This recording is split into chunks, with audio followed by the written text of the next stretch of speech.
এই খাজা আজমিরি নিয়ে ভারত সরকার কথা বলেছে।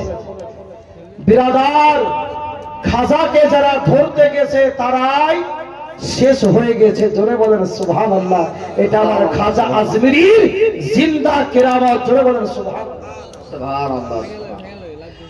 খাজা পাককে অন্য কেউ পাঠায়নি, স্বয়ং নবী মুস্তাফা আমার খাজা পাককে ভারতে পাঠাইছেন। জোরে বলেন, যার কারণে ওনাকে আতায়ে রাসূল বলা হয়। কথা বুঝলেন? তো এই খাজা পাকের সম্পর্কে দু চারটি কথা। আমার গরিবে নওয়াজ হিন্দা ললি গেলে দেখতে পাই খাজা, মরে নাই মরা নাই রে। জোরে বলেন খাজা আমাদের জিন্দা না মরে? একটু জোরে বলে জিন্দা। দয়া রাসূল বলে খাজা ভারতেতে যাওয়া, অন্ধকারে পড়ে আছে ভারতের গাওয়া।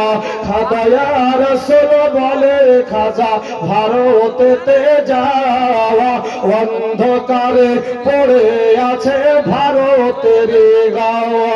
খাজা বাবা আসলেন তিনি ভারতের বুকে, এখন তিনি শুয়ে আছে অতি পরম সুখে। আরে আশা করো মনের কথা, আশা করো মনের কথা, সবই শুনতে পাই খাজা, মরে নাই মরা নাই রে রাজা, মরা নাই মরা নাই রে। দয়া খাজা বাবা এসে বসে দিল্লির মাটিতে, আর পৃথ্বীরায়ের লোক আসিয়া দেখিল দিকে দিকে। ধরে বলে খাজা বাবা এসে বসে দিল্লির মাটিতে, আর পৃথ্বীরায়ের লোক আসিয়া দেখিল দিকে দিকে। দেখছে আর বলছে যে এমন মহান আল্লাহর ওলি, এমন মহান আল্লাহর ওলি সরবার পায় নাই খাজা, মরে নাই মরা নাই রে রাজা, মরা নাই মরা নাই রে। দিল্লি থেকে দয়াল বাবা আজমিরেতে যায়, আজমিরেতে গিয়ে খাজার পানি বন্ধ হয়। পানি বন্ধ করেছিল না? তবে ওটাই লিখতে আছে, দিল্লি থেকে দয়াল বাবা আজমিরেতে যায়, আর পৃথ্বীর লোক খাজা বাবাকে পানি দিল না। খাজা বাবা বলে বন্ধ আমার জন্য পানি, আজ আজমিরেতে পানির জন্য লাগবে টানা টানি, আজ আজমিরেতে পানির জন্য লাগবে টানা টানি।